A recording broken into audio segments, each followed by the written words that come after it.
Welcome once again to Cinemaholics. I am John Agroni. I'm the box office columnist for Adam Tickets, head writer of Cinemaholics.com, and I write books sometimes. He is a pop culture writer for Cinema Blend, and he also reviews films for Cinemaholics. It's Will Ashen. Hello, hello. You can find more episodes of Cinemaholics, including our full archive on Cinemaholics.com, right into the show anytime by emailing us. Our email, as always, is cinemaholicspodcast@gmail.com. And if you're interested in becoming one of our monthly patrons, head on over to patreon.com/cinemaholics to learn about all of our tiers, all the fun ways you can donate.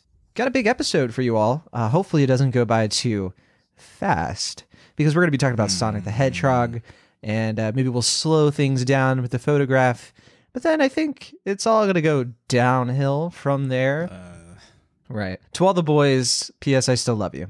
And there's a few things I want to get to, Will. Before we get into the movies we saw, let's quickly address some of the films we're not going to go too in depth on this week. There was another wide release, kind of a glaring wide release. Didn't screen for critics. It eventually was reviewed by critics, though, and that is Fantasy Island. And yeah, you and I didn't watch this one. How come you didn't trek to check this one out? Were you scared? No, I wasn't scared. It was, well, for one, we're recording this a little earlier than we usually do, and two, it didn't have Thursday night screenings, so I could only see it on Friday, and that's when I was seeing Sonic the Hedgehog, so I had no opportunity for Valentine's Day. Right. So yeah, that's the reason why I didn't see it. Yeah, basically the same here. It's weird because this is a new Blumhouse production, so I was expecting it to have a little bit more of a splash, I guess. And although Sony was doing this one, not Universal, which I was surprised to see. Yeah, that was weird. Yeah, critics do not like Fantasy Island. Critics do not like Fantasy Island one bit. It's like a very low budget, $7 million film, and I have just seen nothing but just really rough ratings. 10% on Rotten Tomatoes out of 42 reviews. Cinema Score is a C-, and yeah, this is just bad. But it's making money, I think, like enough to overcome its budget, so it's not, yet again, Blumhouse did not make a box office flop. They're pretty good about that. So yeah, I guess that's all I have to say about Fantasy Island, because I thought the trailer was intriguing, and I think we brought it up in our winter preview, but this one just did not pan out whatsoever, it seems like. Yeah, I mean, I never bet on Jeff Wadlow. I think I've been burnt too many times where he's had like a semi-decent premise and he just doesn't do anything good with it, like Kick-Ass 2 or Truth or Dare. Never Back Down. So I was like, I have no hopes for this. Like, I thought the premise was kind of cool, but when I found out he was involved, I was like, this is gonna suck. And sure enough, it sucked, I guess. It seems that we don't know. But if we're to trust our esteemed colleagues, that would appear to be the case for sure. But that's Fantasy Island. We're not going to talk about that one. We'll probably talk more about Emma next week, because next week is actually kind of a pale release schedule. We don't have like a big cross-sectional wide release. We have like The Call of the Wild, which you've already seen, but you're embargoed on. This other movie, which hits limited release, I can't wait to see, and I hope we can talk in depth next week. But that film is called Emma, period. And that's just the stylized period. It's not period spelled out. And I really want to see this one because it's from Autumn to Wild, and it stars Anya Taylor-Joy, and it looks wonderful. And Will, you've already seen it. Do you want to give like a little sneak preview? Am I right to be excited? Yeah, it's a good film. I don't know how much I can give away, but I'll just say that Anya Taylor-Joy is just sublime in this movie, and I think this might be my favorite performance from her so far, which is saying a lot. Wow. And I'm pretty excited for you to see it. It's a nice looking movie. It's very nice altogether, and I think you'll have a good time. It'll be hard for me to take this film over Thoroughbreds when it comes to her performances, but I'm sure I'll enjoy this much more than like Glass and Split and all that. But The Witch, yeah, I think right now is the film I guess most people know her pretty well for, right? And maybe New Mutants comes out and takes us all by surprise. But yeah, I can't wait to talk about Emma. I'm very bummed I wasn't able to see that one. I will be seeing the new Pixar movie Onward next week. Unfortunately, I will be embargoed, so I don't know how much I'll be able to say exactly. I might just be able to give a little tease of like general, like I think the social media embargo will be up next week. I'm not sure, but yeah, it's gonna be a fun week of screenings. But this has been sort of a relaxed February in terms of the releases, I want to say. Like, we have Sonic and Birds of Prey, but that's it. Like, there's no other like big blockbusters coming out. And I think that's fine because we have Portrait of a Lady on Fire, which started its limited release. Want to quickly shout that one out. Portrait of a Lady on Fire, one of my favorite films of 2019, finally is getting a wider release. It took long enough. And Will, I think you said you're going to be able to see this one in about 2 weeks. Seems like it. Yeah, it doesn't come out around here until the 28th. I think they had special screenings for it on Wednesday night, but I was seeing Downhill that night, so I didn't get a chance to see it then. Well, we will talk about it when you see it. I have been itching to see it again, so hopefully we can have a very, very fruitful discussion about that film. It is extremely important to cinema, at least as far as I'm concerned. But that's all the films we are going to talk about. Let's actually get into our real reviews. Let's talk about Sonic the Hedgehog. I'm Sonic, a little ball of super energy in an extremely handsome package. On my planet, people were always after my powers, so I came to yours. It gets a little lonely, but that's okay. I am living my best life on Earth. Ow! Let the plate Sonic! Let the bitches mount also Sonic! Ugh, I can't with that guy. This film, wow, has such a storied past of its production. This is the directorial debut of Jeff Fowler, who I guess, what would people really know him for? They wouldn't know him for his short film, right? I mean, he's a visual effects artist. He's done a lot of work for the, like, what's something he's done for visual effects? Doesn't he work for, didn't he come up the ranks to, didn't he come up through the ranks with Blur, which is Tim Miller's studio? I don't know that for sure, actually, but... I mean, that's what I thought was the case, because I know Tim Miller's an executive producer for this, right. But I don't know if that's where they met up, to be honest with you. So, okay. Yeah, the only film I'm aware of with for this guy is I know he was an actor at one point for a show, and yeah, he worked on Where the Wild Things Are, but I don't know if he's done anything else since. That was 11 years ago, so kind of crazy. I don't know what decision making went into that, like how they decided this is the guy who's going to direct our Sonic movie, because this is another video game adaptation. It's kind of in the same playground as Detective Pikachu in a lot of ways. This screenplay comes from Pat Casey and Josh Miller. Ben Schwartz, who you might remember from Parks and Recreation, is his most famous role, but he's popped up in some indie movies here and there, and you know, he's becoming more and more, like, I'd say, recognized just on television, but not as much on the big screen. And so I think the big acting ticket here is Jim Carrey. He plays the big villain, Dr. Robotnik.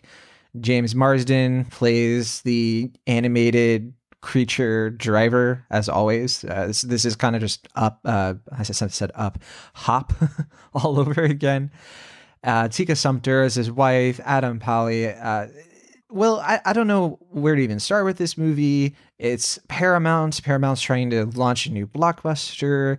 They released famously or infamously this trailer for this movie a year ago, and it did not go over well. The Sonic design was widely and wildly hated. It was very creepy. He had teeth and stuff and small eyes, and they redid it. They made him cuter, more compact. It seems like the rest of the movie was still intact, though, and they just decided for Sonic the Hedgehog, the movie, they were going to do this sort of like gentle 90s road trip comedy and kind of call it a day off of that. Like, it's really, there's not much else to it. So, as I crashed into the cold, dark water of the Pacific, I realized a few things. A, I have no idea where I'm going. B, saltwater stings. C, I shouldn't even be on this planet right now, but I am. Why? Because you shot me. I know. You shot me! All right, I heard you the first time. You don't have to pile it on. Good grief. I'm wet. I'm cold. There's a fish on my head. And clearly, I'm not going to be able to do this on my own.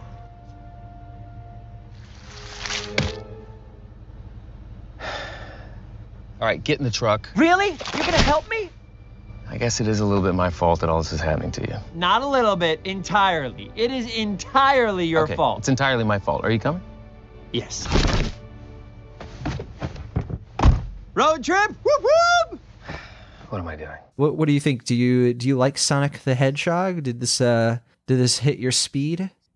Well, I mean, I know going into this, or at least the months leading up to it, I was definitely pretty critical of the film, mainly based on the original design, which to their credit, they did change. But I mean, just the idea of like making a Sonic movie now seemed kind of weird. Like it seemed like this is something they should have capitalized on like the early 2000s, and definitely the way that the trailer was playing out felt very much like a film from another era, another time, like when we were younger.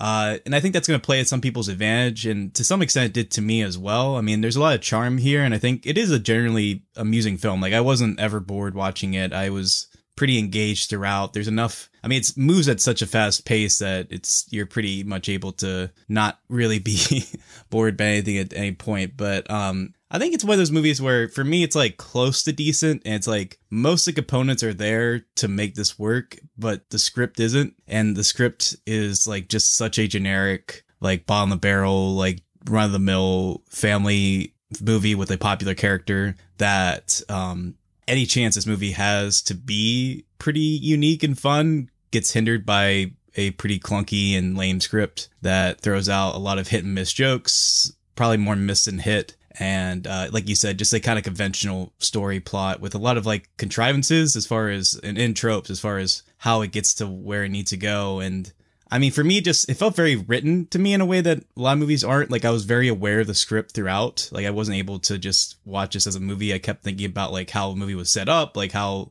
the writers are planning it out. Like this is like the joke segment. This is where we have like this kind of fun scene. This is where we rip off X-Men Days of Future Past and all these different elements. And I mean, for me, it felt a little cynical in that regard.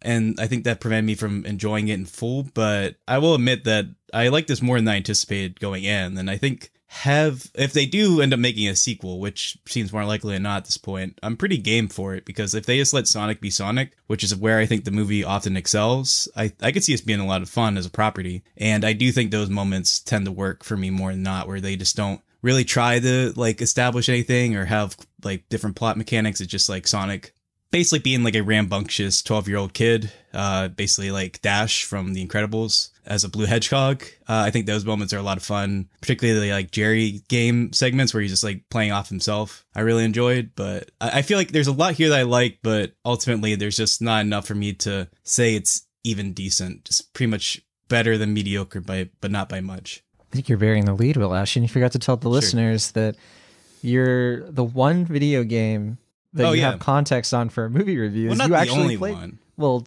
it's the only one. I mean, not the only since one, the beginning of Cinemaholics, I want to say.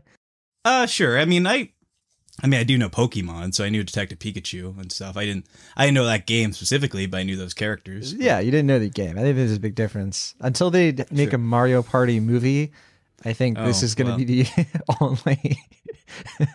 the only video game movie you're going to be able to say, yeah, I played that when I was a kid. Well, I mean, if they ever make Tony Hawk Pro Skater 3, not any of the other Tony Hawk Pro Skaters, just 3. Oh, what a bummer. I can tell you all about the ins and outs of that movie as far as its game is concerned. But yeah, it's unfortunately pretty in that respect. Yeah, Pro Skater 2 is the one they decided to go with. So you're out of luck. That makes sense. Yeah, this movie is, I think in some respects they nailed it. I think they listened to their market research and they gave the Sonic fans the sort of bad movie that would appease them, I guess, because I don't know about you. I went to this movie and I think there was an audience. They were very vocal. They were very into it. There was clapping. It reminded me of Star Wars The Force Awakens, of like when the Sonic title card came up, people flipped. And during the credits, people were standing and pointing at the screen and like talking to each other. It was a weird religious moment. And that's not me. I've loved Sonic growing up. I watched the kid shows. I watched, all the different like little OSTs on YouTube, and I played the games. I played more of the 3D games than the 2D games, like the more modern, like Sonic Adventure games. I love Sonic. It's a cool character, cool customer, but I never found the lore of Sonic very interesting. And this movie gets really close to having enough of a don't take me seriously vibe that I almost got it. But too much of it is trying to be like, this is a real movie. And then they flip over to like, actually, none of this matters. Like this movie goes back and forth where some scenes feel like they were placed in or replaced to be like, okay, this is getting a little too like stern, and this is getting a little bit too like, we think this movie is more than something that it really is. For example, scene is this government military guy trying to convince his peers that they need Dr. Robotnik to be the person who investigates this alien phenomenon that has happened. And while you're watching it, you're like, yeah, this is the kind of like sitcom Looney Tunes energy this movie needs. But then you have James Marsden and Tika Sumpter talking about how he's going to go be a cop in San Francisco. And you're like, is it 1996? Like, it's this very strange throwback to 90s and early 2000s films that I don't know. There's something about it that I think does kind of work, but I think that's what makes it even more tragic, is that it works enough to make you care. And if you care while watching this movie, I think you're going to have a hard time. There's only one thing in this movie in terms of the writing that I just could not accept. I couldn't just throw it away and just be like, all right, yeah, but that's a Sonic movie, whatever, let it happen. The whole idea that Sonic the Hedgehog can't use a map or a GPS to get to San Francisco, which is probably the easiest city to find on a map, because it's literally a bay. It's a huge bay you can see from like space.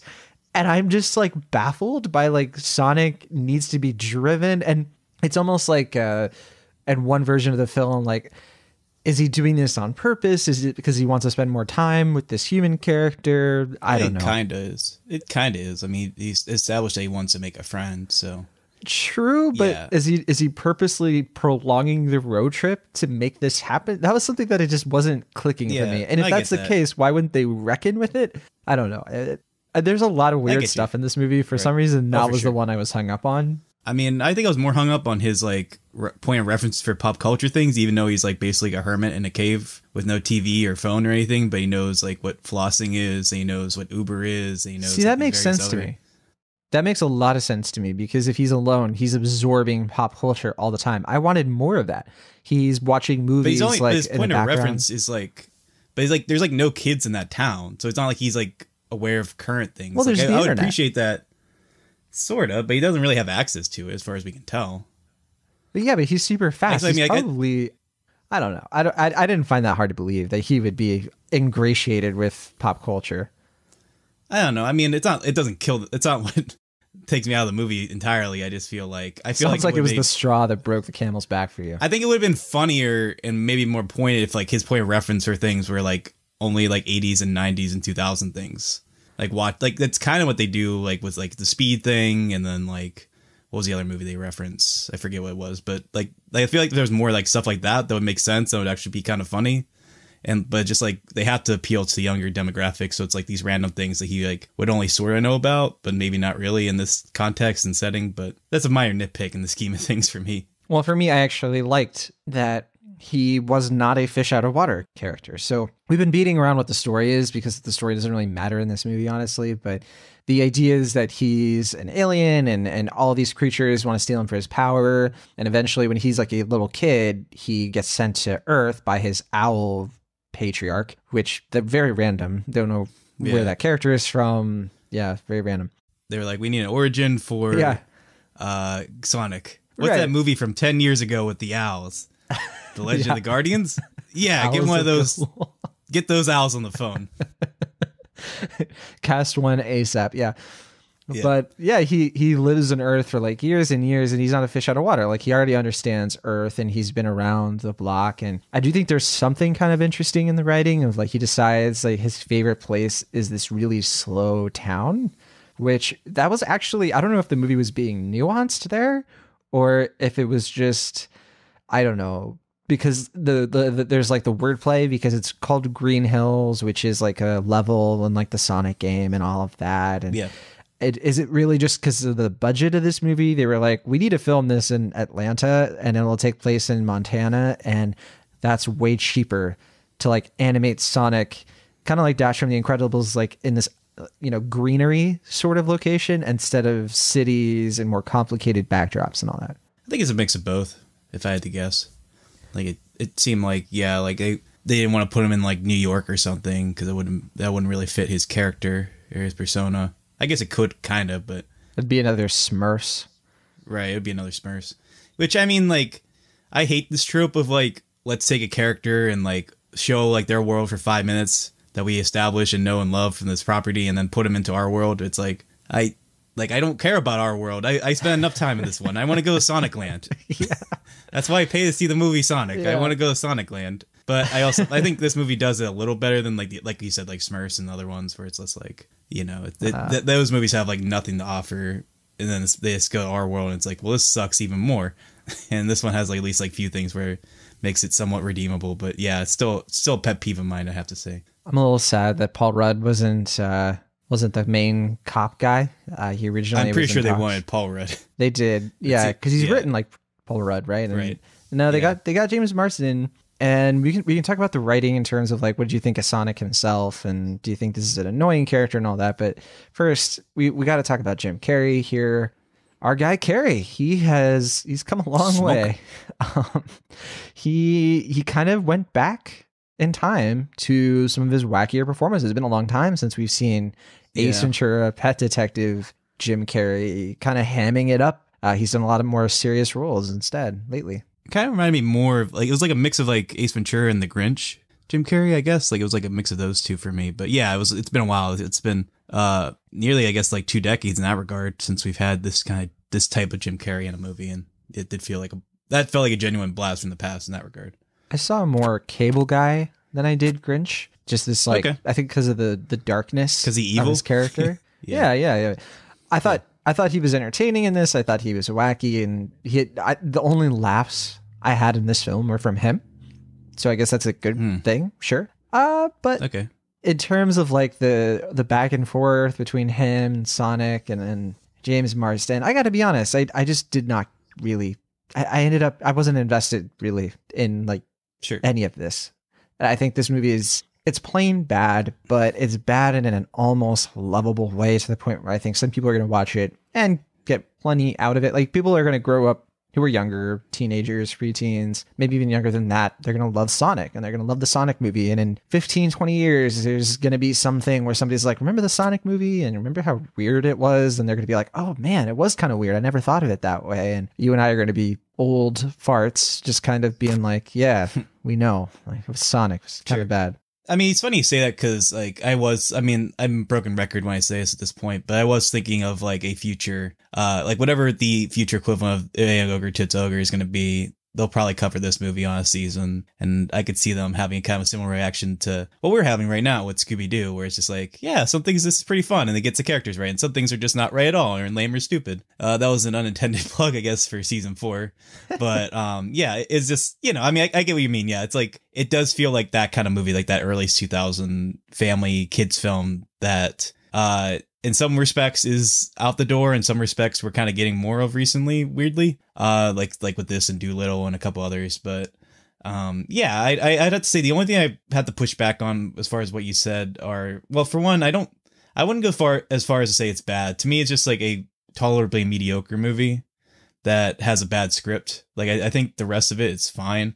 But I also wasn't really enamored with Jim Carrey in this. Like, I was happy to see him back to his old self, like, especially considering his personal history and just what he's been going through recently. It was nice to see Jim Carrey in this type of role again, but I didn't really think anything he did was that funny. Like, I appreciated what he... I think I was in a mode of I'll take anything I can get, honestly. Sure. For me, I mean, the stuff that I found funny was like just Sonic being Sonic with himself. Like when he's like playing like with the turtle and he's just like running at super speed. Like that stuff I found was funny. And then like little like montage where he's just like, messing around with himself. That stuff, like I found amusing. Sure. But never funny. Like I never was like, oh wow, it's Sonic. He's so cool. When I say funny, I mean like yeah. more like chuckle worthy, which I guess would be amusing. But like there's no like belly laughs for me in this. But like I got a decent stream of chuckles, and I remember smiling in scenes like that. But for me, like the Jim Carrey stuff just felt very under-directed to me, which is fine. Because like if you're just going to have Jim Carrey doing this, I get that, like, especially for a first-time director, like you're not going to tell Jim Carrey what to do. Like, I think that's why it worked for me. It's like, oh yeah, just let Jim do his thing. And it doesn't all work to what you're saying. Some of it is a little bit like, what in the world? Like, that's neither funny nor does it make any sense.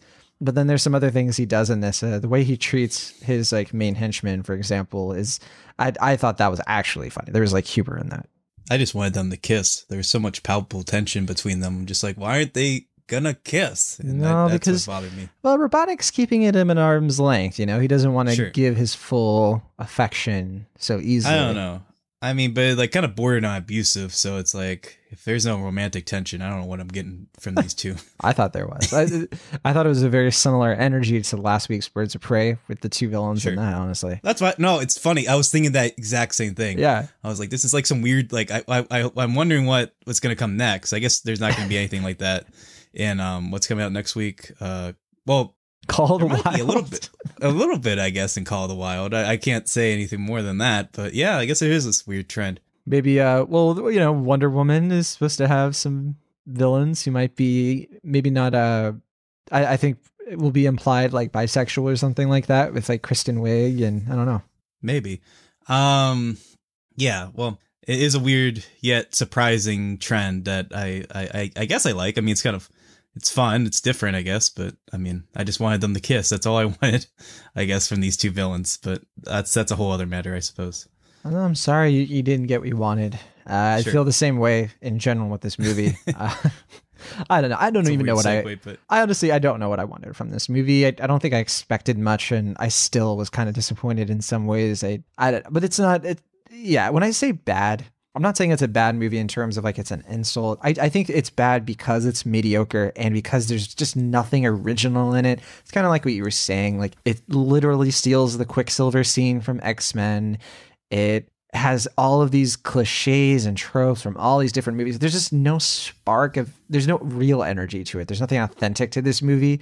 And I think for a lot of people, that's fine. Like they don't want that. They don't expect that or anything. Like even the Jim Carrey performance is just him doing stuff he's done before, but remixing it into a new Right. character. yeah, he's not really Dr. Robotnik in that sense. He's just basically Jim Carrey in villain mode again. Yeah, I mean, I agree a lot with what you're saying, and I disagree with a little bit, but I think for what you were saying earlier, it's just like, I think you're spot on when you were saying that there's enough good stuff in here that the stuff that's bad sticks out even more, and it's more disappointing because it's like, you're almost getting there in a lot of respects. Like you're getting over a lot of these humps. You have this kind of like satiric attitude where you're allowing yourself to not get too boggled down with the exposition and serious stuff. Cause there's not a lot of character to Sonic. He's just kind of like a rambunctious kid that runs around and is like and just fun loving and stuff like that. So He's it's not like you have lonely. to really do it. Right. But I mean, in the movie, yeah, he is. But like, as far as like his game character, I don't feel Oh, like I see that. what you're saying. Yeah. There's not really a lot to step. Yeah.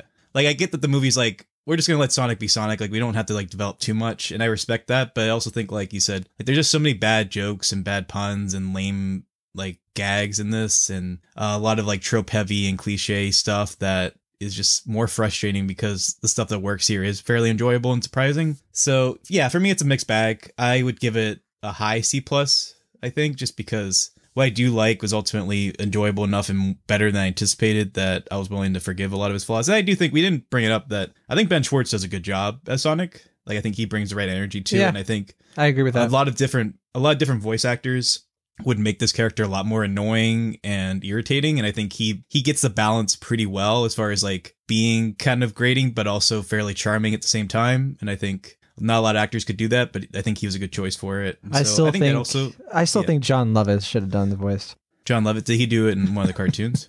No. Okay. How great just because though. it'd be What if would Jaleel be White the had done it? Yeah, it was Urkel initially, right? Yeah. Well, he did it in the animated cartoon. Yeah. Right. And then didn't he come back for like a fan film or something? I heard. Oh, not that I know of, but Okay. But yeah, I mean that would have been nice, but I don't know what he's up to these days. But I guess they got. I don't know. I think Ben Schwartz did a fine job. I would be happy to see him get more paychecks from this role and doing it different things. the last thing I remember Jaleel White was in was like the Sharknado movies, I want to say. Okay, I didn't even see past 2. I don't know if I got to his scenes, but yeah. I mean, I think we covered it mostly for Sonic. I think it's just it's like a mixed bag for me at least, and it seems like you're a little lesser on it, but Well, it's better than anticipated. I'm like a low C+, teetering on a C. And I just looked it up. You're right. He did play Sonic in a fan film. Jaleel White. But it looks like the last film he was in was the 1517 to Paris, which I didn't see. So Oh yeah, he was in that. He had a really random role in that. yeah. Oh, and it wasn't Sharknado. Sorry, it was Mega Shark versus Crocosaurus. That's what I was thinking. Okay. So I apologize, everyone. Nothing but the classics from nothing but the classics. Yeah. Low C plus for me. Yeah, I mean, I think we're not that far off on this one. I think it's kind of the Sonic movie we were both expecting and not expecting at the same time. And I think Jeff Fowler, surprisingly enough, this might launch a directorial career for him, because I mean, some critics are unironically liking this movie. 64% on Rotten Tomatoes. I know some critics who were just like, yeah, they liked it. They thought it was a lot of fun.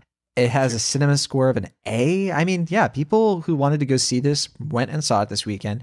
It's making money so far. Yeah. I mean, I was just going to say, I think kids, like families, are probably going to get a lot out of this. Yeah. And I don't know if I'd recommend it per se, but I think if they want to see it, they'll have a good time. It's on track to get close to like $45 million opener we were predicting last week, and it only costs between $81 and $95 million to make, so it won't be like a massive hit or anything, but it could, because February is looking kind of pale and Birds of Prey is not cleaning up right now, so Sonic could fill the next couple of weeks and really collect a lot of money, have a lot of legs, I should say. Yeah, especially with Doolittle not doing that well and Frozen being pretty much out of the picture in Star Wars as well. Like, I mean, it makes sense that this is taking that family market in a weird way. Moving it to February did seem to play to its advantage as far as its box office. So yeah, it seems like it's working out for it. Yeah, and, a little bit of a surprise. Yeah. And I mean, I think we give credit to those animators who like basically were overworked and underpaid to redo this design. I mean, I think the redesign mostly works. Like, I don't think Sonic ever is like organically in the frame a lot of the time. Like, it definitely feels like he's pasted onto it. But as far as the design's concerned, I think it's enjoyably cartoony and definitely a lot easier on the eyes than the original one. So respect for them. All right, let's move on to our next film for this week, The Photograph. And this one you did not catch, Will, because I believe your exact words were, I don't like love. I don't appreciate Lakeith Stanfield or Issa Rae, which I thought was a little whoa. I think this is getting into slander territory, but that's right. I know you're a big fan of both, but yeah. No, I don't know if you're a big fan of Issa Rae. I don't know. We haven't had a chance to really talk about her too much on this show. I think the last time. Yeah, I mean, I think I've only seen her in two things. I think. See, The Hate You Give, and what else? Mm-hmm. Little.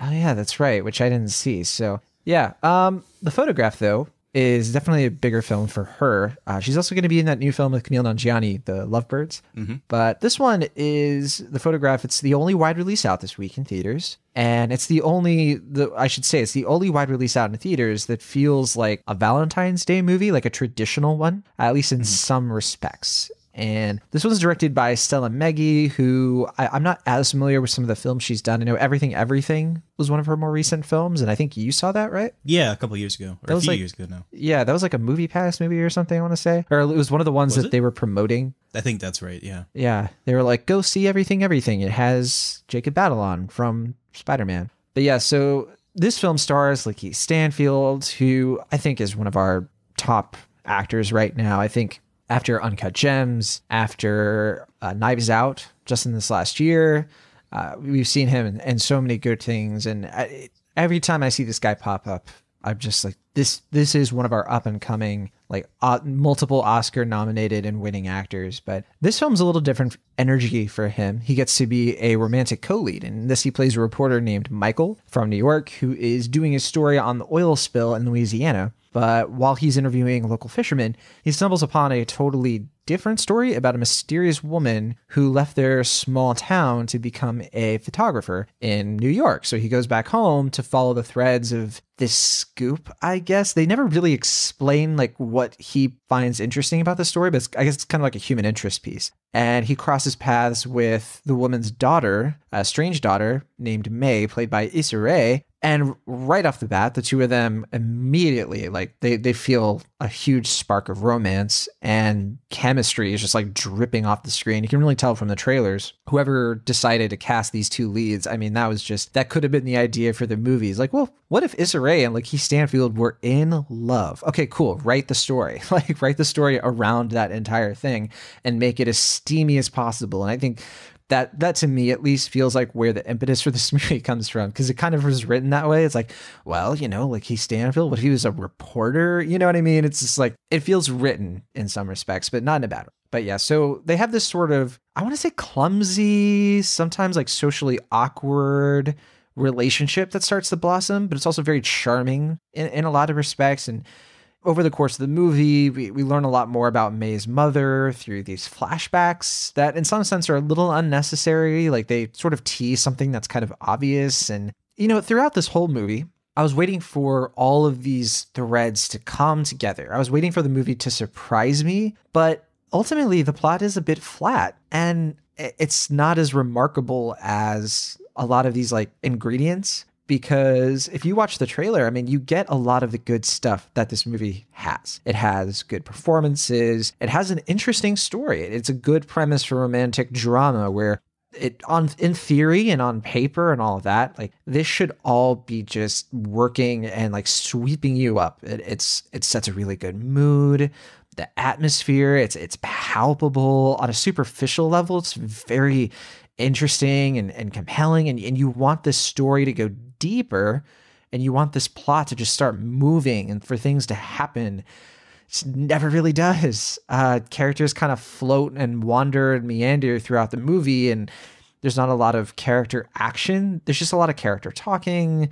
There's a lot of like character sort of existing. And it's weird because in one sense, I like how these two characters, they talk to each other, they converse, they talk about their problems, and they're honest with each other sometimes. But even when they're not honest with each other, they're just good at explaining themselves and they're good at like resolving their issues. But it's almost to the point where there's not enough dramatic conflict or tension to really sell the relationship, which I feel bad saying because we complain about that sometimes with romantic movies of like, they're inventing this conflict out of thin air so that they can fight and make up and all of that. Whereas this movie, I don't know, it kind of just things just, I don't know, it just doesn't have that catharsis. It doesn't have that sort of like build up to a big moment in the way that you want. It's just very chill. And if that's what you want, I think you'll get it. As a chill movie, I wasn't very bored by it, but I definitely wasn't that sunk into this movie. I think the cinematography is really easy to appreciate. The acting is memorable as you can expect. It's refreshing to see a romance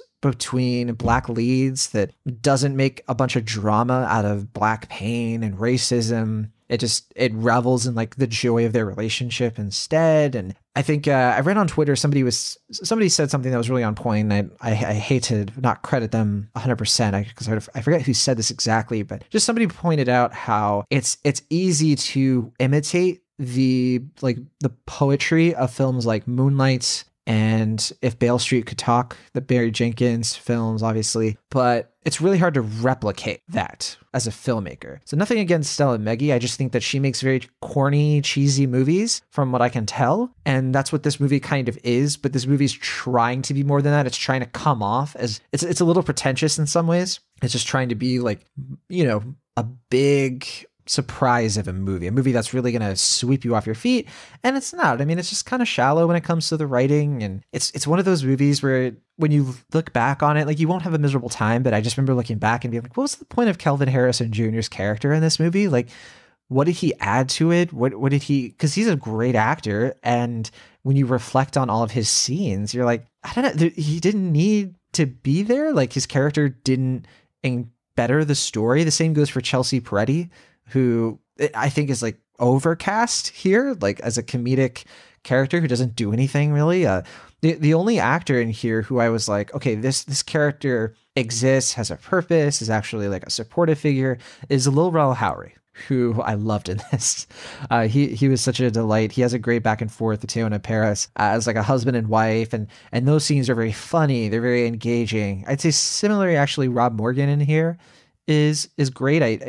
We've seen him pop up more and more on like films because we know him, of course, through like the Marvel Netflix shows, and he has like a very thankless role in Stranger Things. But in this movie, he gets to have some dramatic flair, and he gets to have some like harsher tones, and it's not a lot, but it is good enough, I think, to round this film out. I'm going around in circles because I'm searching for the things I think people will like about this film, but it's unfortunate because I think there's just too much in here that people are going to find less than impressive. And I think some critics are split on this, but where I'm at the moment, I'm kind of a C plus, almost a B minus. I think I'm like where you were at on Sonic. It's like really high C plus, almost a B minus here. It could be a B minus tomorrow if I think about it a little bit more, because I don't know. I want more movies like this to be made. I think that there's a lot to respect in this movie. It didn't fully work for me, but I'm trying to think like, is it going to work for a lot of other people? And it's a film that in some ways matters. And so it's got that going for it. And it's technically pretty well made. I mean, it looks, feels, and sounds great. It really is just the writing that just does not quite reach a higher level here. So I'm gonna push it and say B minus, because yeah, if that's like the only thing, I know we all know from Cinemaholics, like writing and story are where I really lean heavier on when reviewing and all of that, but I don't want to do that this time. I want to actually like give this film enough credit. So I'm a B minus on the photograph. And yeah, I don't know, Bill, do you plan on catching this one? Maybe. I don't know if I'll see it in theaters, but I'll probably catch it at some point. I was gonna say, because I don't know if it's worth hunting in theaters or like making time for it when you have a busy schedule, but as a rental or as something to stream because it's there, I think you could definitely get something out of it potentially. Sounds good. It's making a little bit of money, $16 million budget, pretty low. It's looking like it'll probably make that in its first week or so. Perhaps, but its Thursday night previews were abysmal. It only made $650,000, and yeah, as far as I know, it's only made like half its budget so far, based on Friday. So the problem with that, of course, is that it's a Valentine's Day movie, so you'd think it'd be doing much better than that, but that could be a kind of a high bar to set for a movie that does feel kind of small. People want to see Sonic.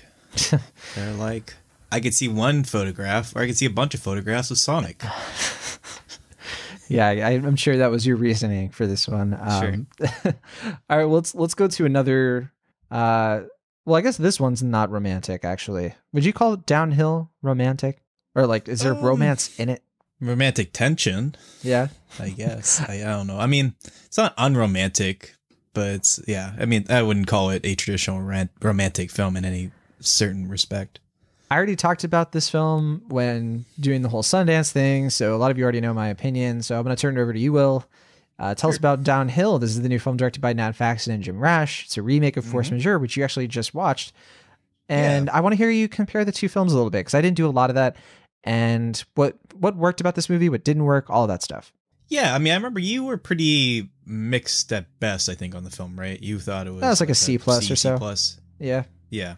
I'm not far from you for that regard. I mean, for me, like, I think I tend to give these American remakes the benefit of the doubt, because, like, I mean, in one respect, like, it's easy to dismiss them as just being, like, you know, cheaper substitutes of better films, but I feel like most people aren't going to spend 2 years of their lives just, like, doing a redo just for the spite of it. I feel like there has to be some intent and some reason, like, they see something in the original film and they're like, there's a universal quality to this that we can translate into our language and our customs and our culture and do something with that. And I kind of get that in certain respects from Downhill, because, I mean, Force Majeure is the basic premise of it. It's like nuclear family, a Swedish family in like this skiing resort, I believe in France. And there is an incident where it looks like an avalanche is going to fall on them. And the husband, father, instead of protecting the family, takes his phone and his gloves and he runs away. And then the cloud dispersed and realized, you know, it wasn't actually a tragedy. Their lives are safe. But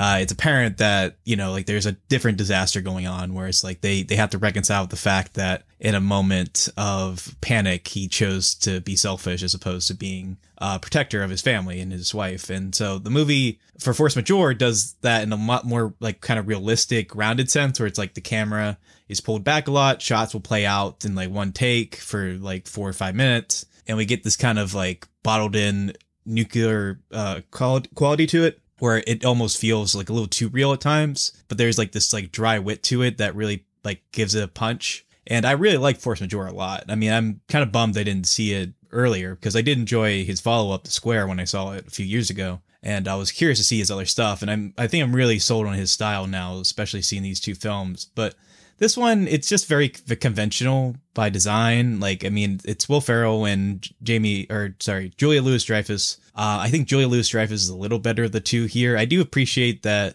Will Ferrell is like trying to be more reserved than his usual style, because that was what I was really worried about with this remake, was that it was going to be super bombastic, super like over the top, and like, you know, a lot of yelling and all this stuff. And I think the movie's mostly reserved and restrained compared to like what it could have been. I mean, obviously more heightened than the Swedish version, but definitely not really tapping the same comments and commentaries as that film does so eloquently. I feel like this film, it's just very mediocre by design, and it sucks because I feel like we're just kind of talking about generally meh movies this week. But I just felt like this one was just kind of just okay. Like it wasn't offensively bad, but it felt like the stuff that works here could have been better as well. Like, I do think Julia Louis-Dreyfus does give a good performance, and she does get more of the center stage here than I was anticipating, mainly because I think she's a producer on this, and she seems to have added a few more scenes for her character in a way that I found more intriguing than not. And I think kind of fleshes out their relationship in somewhat interesting ways. But yeah, I mean, at the end of the day, it just feels like an inferior version of a much better film. And I mean, I know Force Majeure I saw on Hulu, so it's not hard to find.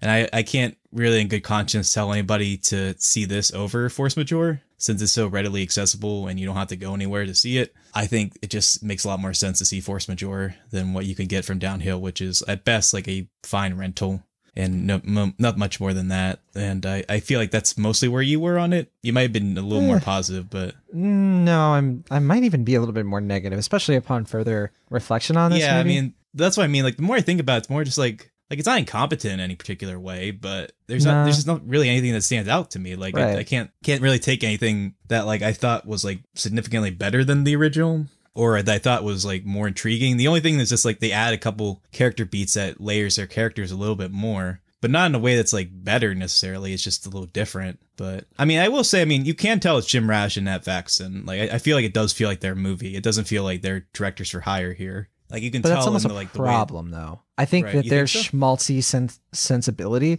just doesn't fit the material as well. Well, I wasn't even talking about the schmaltz. I just meant like kind of like the like awkward humor style of it, like that, like kind of like Sure. like characters not really knowing how to interact with one another. That was apparent in their script for The Descendants and The Way Back. That was like kind of the source of the comedy, is just like people in different locations not really knowing what to do with one another. Seems to be like their source of comedy, and that's apparent here, I feel like, especially towards the beginning. But yeah, I don't think it's enough really to justify a full remake of this, especially coming so shortly after the original one. Yeah, honestly, this just doesn't seem worth hiking to the theater for. Like, it's just not Right, a big that's what I screen mean. kind of movie. And yeah, I think that's why I agree. Like, if you're just gonna sit and, you know, if you could just much easily make an afternoon out of watching Force Majeure on a streaming service. And I hate to say that because, you know, I'm watching movies on the big screen is always fun. And I think I really wish Julia Louis-Dreyfus did more movies. I think she is one of the strong parts of this. Well, she is. Onward.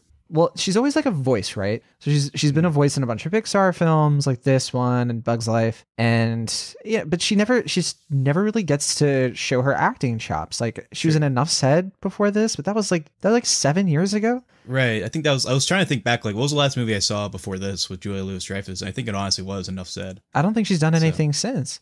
She's been doing like Veep and everything, and, you know, Yeah. but not in like films.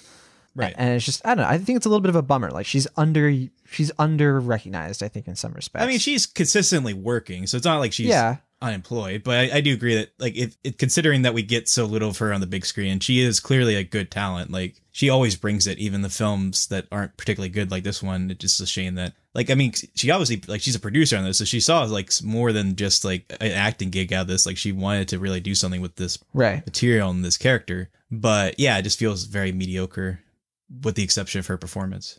Well, Downhill, it's in limited release right now. I don't know how wide it's going to go. Wide. Is it wide release It's right pretty now? wide. I'm pretty sure, because it's playing in most of the main run theaters around me. And if that's the case, then if it's playing here, it's playing almost everywhere else, I have to imagine. Yeah, I think you're right, actually. It's in, maybe it hit limited last week, is which I was thinking of. Right now it's playing in 2,301 theaters. So that's definitely wide. Yeah. But it's Which not is weird making for ton of a money. Searchlight. Yeah. Well, Searchlight is kind of rebranding. So what did you think Yeah. of the new logo fanfare and all that? It was weird. I thought it was really weird when Call of the Wild had the 20th Century Pictures or 20th Century Studios Which, logo. yeah, I haven't seen yet. So yeah, I'm Literally, curious. it's the same exact thing. It's literally the same exact thing, but Fox is taken out of the middle. So it's even more like surreal. Because like with Searchlight, they like, took it off the top. So it's just like kind of weird. Like with the Fox or the new 20th Century logo, it's just like Bizarroville. It's very strange. Well, I think we're going to be pivoting to a podcast that's all about intro music Logos. and logos for movies. And that's what I've wanted Cinemaholics to be all along. So we finally got into this place where I can form my coup. What's the best logo, in your opinion, John Negroni? Probably THX. THX? Well, that's not really a logo for like a studio. That's a good logo. Is that what I said? Sure, No. fair enough. I'm a big fan of the Universal one. I think like that's pretty good. It's memorable. Like I get pretty excited. I also get pretty excited with 20th Century Fox or 20th Century, whatever it is now. I think nothing beats the 20th Century Fox cut with the music still going to Lucasfilm. That is just iconic. But I really like a lot of the more custom Disney intros. Like the Jungle Book one really sticks out to me how they handled that. And let's not forget Pixar's Incredibles 2, where the lamp turns into the light. Delicious. That was cool, yeah. Remember when Disney had like that one logo that was like a light in a cave? And it was just like the logo was like on the like a cave wall or something for like 3 movies. Just 3 movies? Was it? It was like only a few this movies. older? It was like Atlantis and like a couple others. This is a weird like Did they change it then? Because I remember watching Atlantis not too long ago. I don't remember that. maybe it wasn't Atlantis. I forget what movies it was. It was just a few movies I remember they had that new logo. Maybe it was only one movie and I just think it's 3. I don't know. I don't know. Anyway, I think It's been logo talk.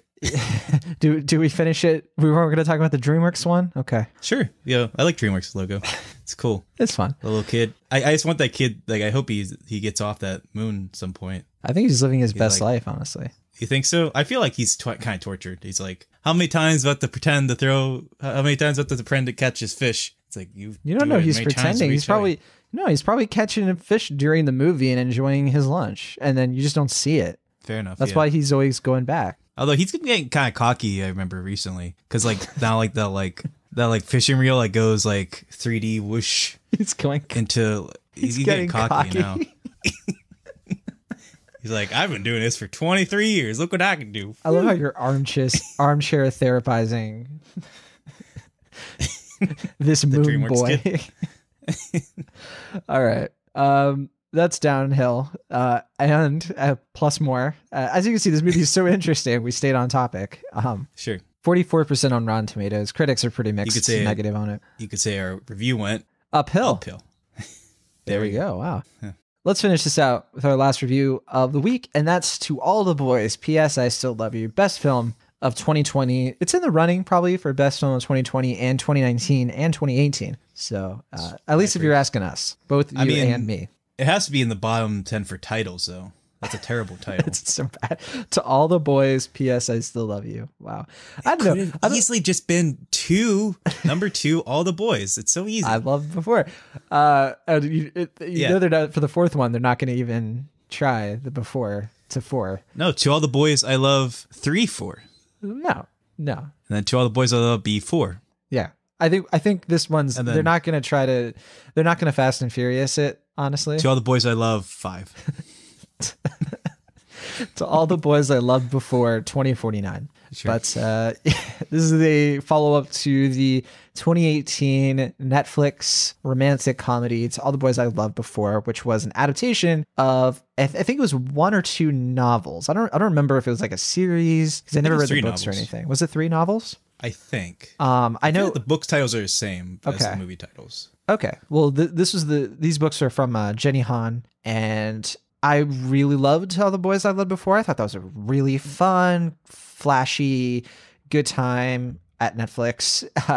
What I think really works about that movie is like you have this sort of conventional love story, and you know the two leads and everything. It kind of pulls like a little trick on you of like who's going to be like the heartthrob that becomes like the movie's guy or whatever. But I think the reason it worked then is because this was before Noah Centineo became such a. This was the movie sort of launched his Netflix romantic career, I guess, because he's done a bunch of things like this since, to much lesser success. This also launched just such a momentum for Lana Condor. I think she's going to be popping up in a lot of new things. I think that she is such a talent. And what made me fall in love with the first movie, and I know, Will, you just watched it for the first time, so you have some stuff to say, is the production design. I love the production design of both of these films. Like everything that goes into the costuming, into just the writing of like this little world that they live in Portland, and how it has so much character. I'm curious how you think it matches up to like Timmy Failure in that respect, because that was also another Portland movie. I still have yet to watch it, but from how you've described it, it seems to have like a similar affection for this location, but perhaps in a different way. And I'd say, pretty much. Except I feel like the movies, both To All the Boys I Loved Before and the sequel, I feel like they're very much Canada. Like they don't, like I know they're not supposed to take place in Canada, but they feel very Canadian to me. So I don't think of like Portland so much. I just think like this seems like the Great White North. Interesting. Well, I didn't get that impression, but I won't push back. I guess I could see this being like Toronto. Yeah, I mean, I got that more with the second one, to be fair, than the first one, but I definitely got the Canadian vibes from both these films. It was shot in Vancouver, so right. Yeah, fair enough. But all right, so this follow-up, we're going to have to spoil the first movie. So if you have not seen To All the Boys I've Loved Before, you don't want to know what happens at the end. It's impossible to talk about this movie without getting into the plots and how they all turn out in the first one. But so this is your warning. To be fair, I feel like you can watch the first movie, know what's going to happen, and still enjoy it. Like I don't think like the plot is going to make or break it, but I mean, yeah, if you're worried about spoilers, people, you know, like if they're like, oh, okay, then I don't need to watch this movie if you've already told me, you know what I mean? Sure. Okay. So that's fair. In the first movie, our main character, Lara Jean, played by Lana Condor, she's kind of like an outcast loner, but she's also very lovable and sweet and innocent. And she's pretty sad because her older sister has moved to another country. She just lives with her dad, played by John Corbett, and her younger sister, played by, oh gosh, what's her name? Kitty. But I think the actor is Anna Cathcart, something like that. Yeah. But so through a series of unfortunate events, a bunch of letters that she's written to all of the boys she's had crushes on before get mailed out to all of these boys. And in these letters, it's like her writing a letter to them, but really to herself about like, you know, this is why I love you. This memory I have of you is very special. All of these letters get sent out, and eventually she finds herself in a fake relationship with one of those boys in order to make one of her childhood friends jealous that they can get back together. As you can imagine, this blossoms into an actual romance between her and Peter Kavinsky, played by Noah Centineo. So by the end of the first movie, they are in a relationship, and in this movie kicks off with, okay, what's next for them? So their relationship is in full swing. Things seem to be going great. But then out of nowhere, she gets a letter from John Ambrose, who has been recast in this movie, played now by Jordan Fisher. In the first movie, he was shown and everything, but he was a white boy, and they recast it, and they added more diversity to this cast, which wonderful to see, because I think they made a good choice with Jordan Fisher. I think he's a very, very good actor. Yeah, I think he's very good. He's a good YA heartthrob to go toe to toe with Kavinsky here. Yeah, and I think he's also got like maybe a little bit more charisma to boot. Maybe I'm sensing some resistance there, but maybe I don't know. I'd have to think about it. But there were things I liked and disliked about some of the John Ambrose-ness of it all. But so he sort of like pops back into her life, and she finds herself volunteering at the same retirement home that he's at. And what could happen? Could he upset this new relationship she has with Peter? And the thing I like about this movie is that it actually explores like real relationship dynamics and how it can be very difficult to be in a relationship with somebody who has a history, right?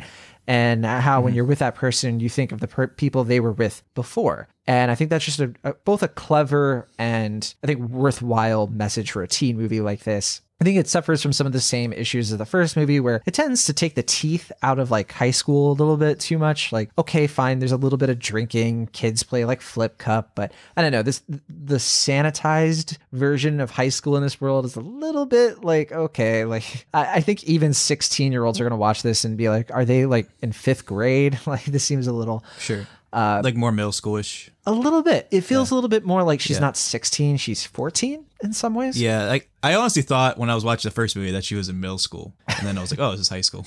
Yeah, it's like, oh wait, college is right around the corner. What? Right. Yeah, but I agree with you. Yeah. I have a real soft spot for both of these movies. I think they're sweet and effective, and I think that this production design just comes through, and I like the way these boys are written. I think the only thing that happened in this movie that I was a little bit like, I felt like John Ambrose's character and Peter, they're almost sort of lionized. Like, they're a little bit too like attentive. Too nice. They're really good boys. And in response, Lana Condor's character, Lara Jean, is written to be kind of despicable sometimes. Like, not despicable, but like, I don't agree with that. Bad decision making that is a little bit out of, I don't know, a little bit hard to believe. I mean, I get what you're saying. I think I don't agree with you about her being despicable in any sense, but I take that back. Despicable is too strong of a word. Right. I mean, I just think, like, I think I'm willing to forgive it because, like, they are kind of, like, a little too clean and, like, cutesy at times, but I feel like that's kind of, like, an attempt to, like, manic pixie dream boy them in a way. Like, it's, like the opposite, where, like, we're used to it being the other way, where the girl characters would be, like, overly, like, attentive in this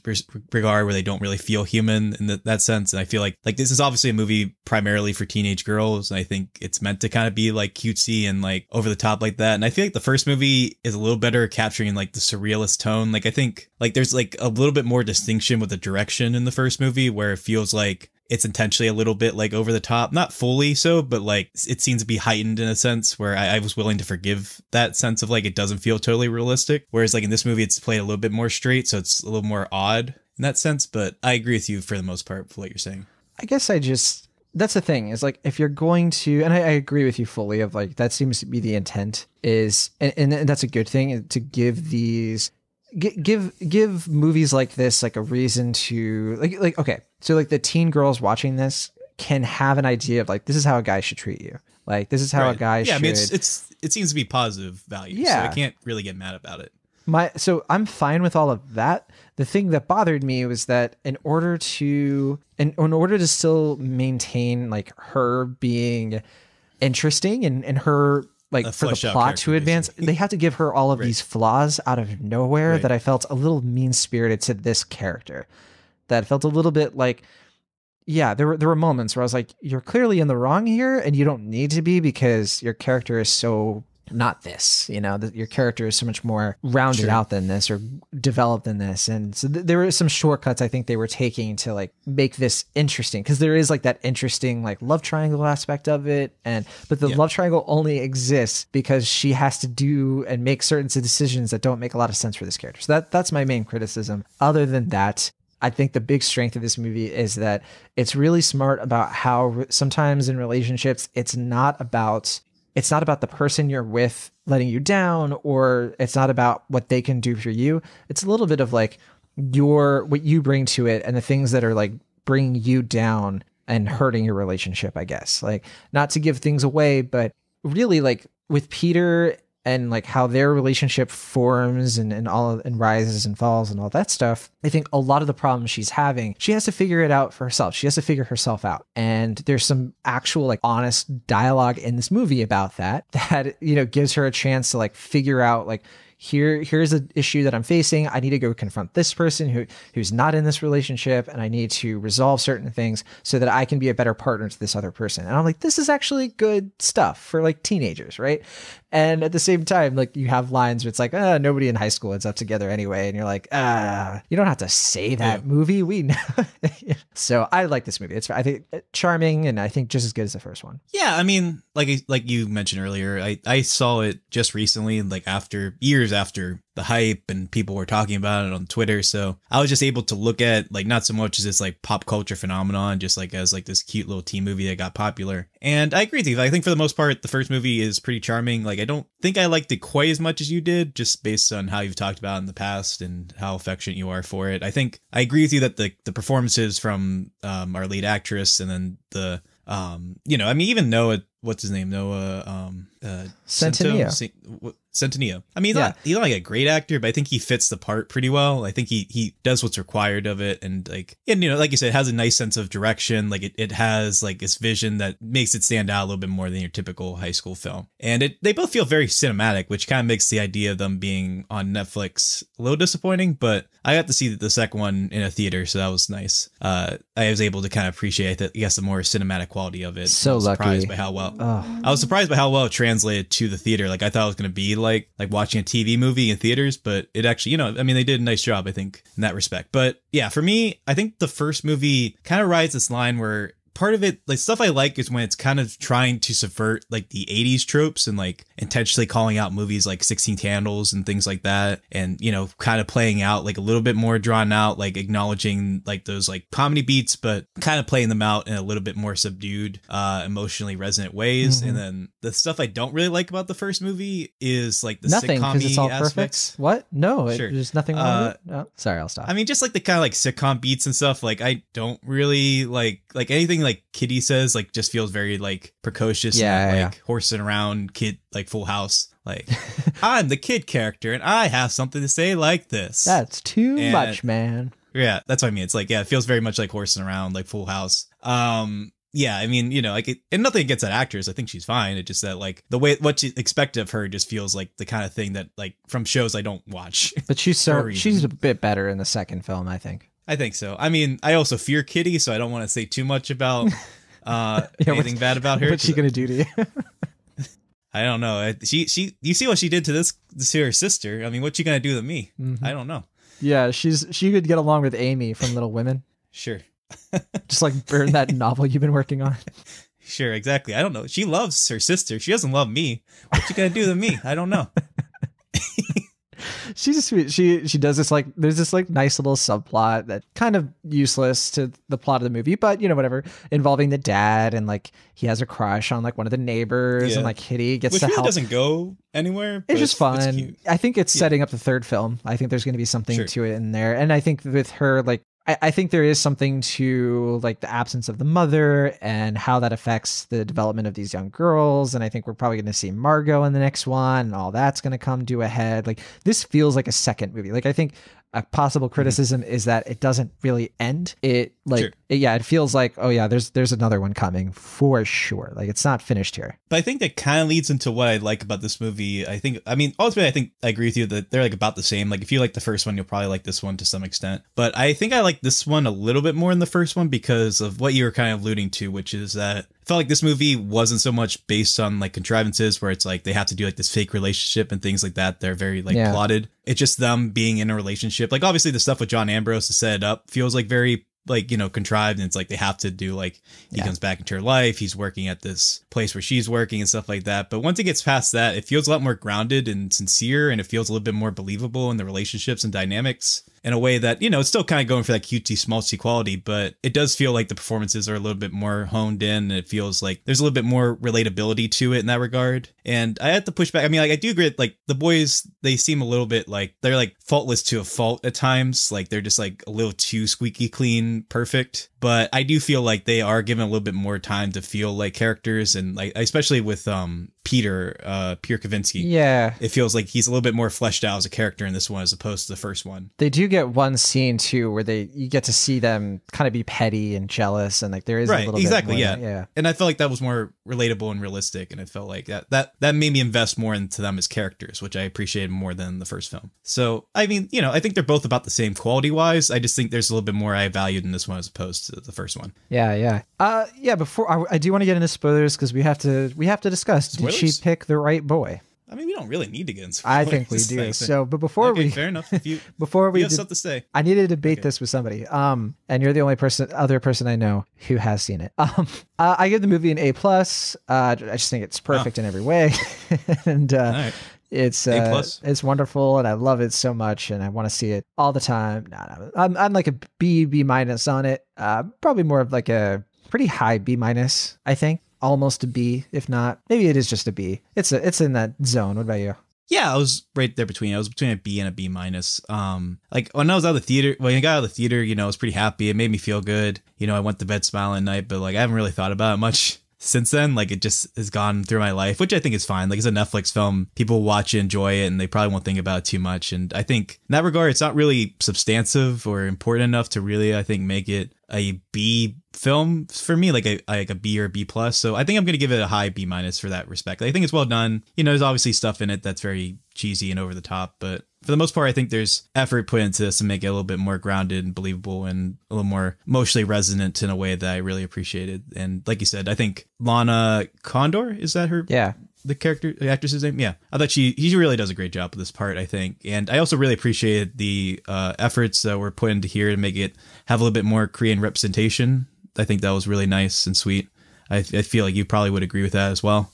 Sure. It didn't stand out to you as much. Yeah. I mean, I remember going into this and some people were saying like, oh, wow, they explore more of like Lara Jean's backstory and her heritage. And I was like, no, it doesn't really. It's just kind of there. It's sort of I mean, in the background. considering that it's not really. Didn't like the Netflix like want to cast like a white woman for the first movie? Right. And they wisely were like, actually, that would be a terrible idea. Right. And that just seems like, it feels like, maybe it was a little forced to do it, but it felt like it was nice. Like it felt like, you don't often get to see scenes like that, like the New Year's party in like movies like this. And, I appreciate that. So, yeah. Yeah. Yeah. I think one thing that this movie is sort of like, I kind of wish that Susan Johnson had come back to direct, because some of, I think, that heightened sense that you're talking about comes from that direction. This one was directed by Michael Fimignari, who I'm just not as familiar with. He's actually a cinematographer, I think, for the first movie. Yeah, he was born in Pittsburgh, and so Nice. Yeah, that's the only thing I know about him, is that he's a cinematographer for the first one, born in Pittsburgh, and now he's directing the sequel. And that's why I think like the nice thing is this movie still has the visual flair, but yeah, I felt like it was missing something. It was missing something from the first film. And I'm still not sure what it is. I'd have to think about it. I think it's just that vision. I think it's like that point of view. Maybe. It just felt like it was a little bit more like studio mandated, I guess. Like it just felt like, he was just kind of filling in for her. I'm a little suspicious, Will Ashton, because I don't think we've ever had the same grade for every film we've reviewed on an episode before. At least not like when it's multiple films like this. Yeah, that is a little weird. It's concerning. Yeah. It's a little concerning. We're spending too much time together. You're stealing my opinions like Sonic stole Quicksilver's scene. I'm just waiting for you to drop the boot and fire me. Whatever. Okay, so I think it's time to get into spoilers. Before we do, Will, do you know what the third film is going to be called? Like in all seriousness? The boys now and forever? Close. So it's To All the Boys, always and forever, Lara Jean. Okay. So it's the end of the letter. It's a lot. But that's the idea, right? It's like the first one was To All the Boys I Loved Before, P.S. I Still Love You, always and forever, Lara Jean. The PS before her signature? Yeah. That's weird. A little bit, yeah. You'd think it would be the last one, but whatever. Yeah, like PS, I Still Love You would be like yeah. It's called postscript, not midscript. Yeah, exactly. Yeah. But all right, that is To All the Boys, P.S. I Still Love You. We're going to have a quick little spoiler section. Did she pick the right boy? And that starts right now. If you don't want to be spoiled on the movie and who she picks, go away. This is not for you. Will Ashton, did she pick the right boy? I mean, who am I to say? She's a young woman living her life. I can't make those decisions for her. I'm torn. I'm torn. I'm torn. I mean, I feel like I was more won over by John Ambrose just as like a character, but like you said, it feels like we didn't really get to know him much as like a person. We just saw like all his virtues, the flashbacks. Maybe, I don't know. Maybe he gets kind of petty. Like they seem to suggest that with the pizza thing. So maybe we're not seeing the. Well, I mean, like he definitely has like a gripe about like Peter taking all the pizza when they have like parties and stuff, and we saw that with the tree house. I mean, it makes sense. There is like a nice little thing of like he's a little bit more polished in his manners. He's a little bit more, Right. you know, like Lar-Jean But that's says what I at mean, one like, point that like he's What happens when he like snaps and he like gets mad about something? like Thanos. He's just like Sure. all of the Peters in the world just like disappear. I don't feel so good. Lar-Jean, I don't feel so good. He does like that goofy smile before it just... Like he's dying, but he's still smiling, like that weird smile. I think she does pick the right boy, because I think what she has with Peter is a little bit more. I think the point of the movie is that it's flawed and it's, you know, he's not perfect and there are Right. things about him that she struggles with, but there is like a real like chemistry in the now. Whereas her thing with John Ambrose is more based on nostalgia and it's based on like a childhood Flash love. in the pan. But that's the thing is like I wish this movie like dabbled a little bit more with that, of like kind of subverting some more of those 80 tropes of like the person that you had like a childhood crush on, and that being such a powerful thing when you're older, where this movie's like, nah, you know, sometimes you meet somebody later in life, or like somebody you didn't, you know, expect, right? Somebody that there wasn't like this whirlwind romance like Corey and Topanga or anything like that blossoms later in life, and like there's a struggle between those two things. So I think she picked the right boy, but if she decides to dump Peter's ass in the next movie and go with John Ambrose, I'm not gonna blink. I'm just gonna be like, I mean, I just don't really want her to go with the neighbor kid. oh yeah, Because I associate him with Jessica Roth from Happy Death Day, and I'm like, don't be cheating on yeah, Jessica Roth tree. right. Yeah, especially because if you can't be with Jessica Roth, then If I can't be a Jessica Roth, okay. who can meet those standards? were you surprised he wasn't in this movie at all? I mean, not particularly. Didn't he like get in some trouble? What kind of trouble are you talking about? I mean, I'm not one to really gossip, but I mean, he like had some like tweets that were dug up. Yeah, okay, I know what you're talking about. He was saying stuff that was like anti Black Lives Matter. Oh, I didn't hear about that. No, I heard some just like Yeah, that happened like, after kind of vaguely like okay. that I didn't hear happened that one. after the release of the To All the Boys I Loved Before, and then there was a bunch of stuff he said. He was talking about I heard like some like poor taste jokes about Japanese people and like during a hurricane. oh yeah the tsunami and all that. But then I think so. he said something about like, yeah, I won't say it, but something about Yeah, I was gonna say I don't really want to repeat them. right. But He also he's like liked tweets that had to do with like Sandy Hook conspiracy theories and stuff, and oh really? Okay. I mean, I don't want to really gossip about this, but yeah, I don't know. Maybe I don't know. But I think it was because like his character wasn't in the second book. Like I heard he's only in the third one after this. So he's probably gonna make a cameo in the next one. he has. But I don't think he's credited. I don't think he's credited yet for being in the third one, according to IMDb. So I don't know. He hasn't. Yeah, I don't think he's been casted in that. But I think it's already in post, right? The third one's in post production. is it? But It's coming out this year, I think. Like I think they're coming out back to back. what? It's too soon. I need more time. You need time to process. Well, you know, I need to have some more debates with people. Did she pick the right boy? Well, you know, life comes at you fast, John. That'll do it for this week's episode of Cinemaholics. Don't forget to weigh in on the big To All the Boys debate. Did Lara-Jean pick the right boy? Don't forget to spoiler alert your comments, and I know there's going to be hundreds about this very topic, so just, you know, let people know that there's spoilers in those parts. But Will Ashton, thank you as always for agreeing with everything I have to say about movies and stealing my grades and all that fun stuff. And we'll see you next week to talk about Called Wild and Emma and whatever else comes our way. I haven't really checked anything that's coming out on streaming, so there might be a surprise in the works. And yeah, sounds good. we'll see you all next week from the Internet, California. I'm John Negroni. And for Internet Pennsylvania, I'm Wash. See you next time.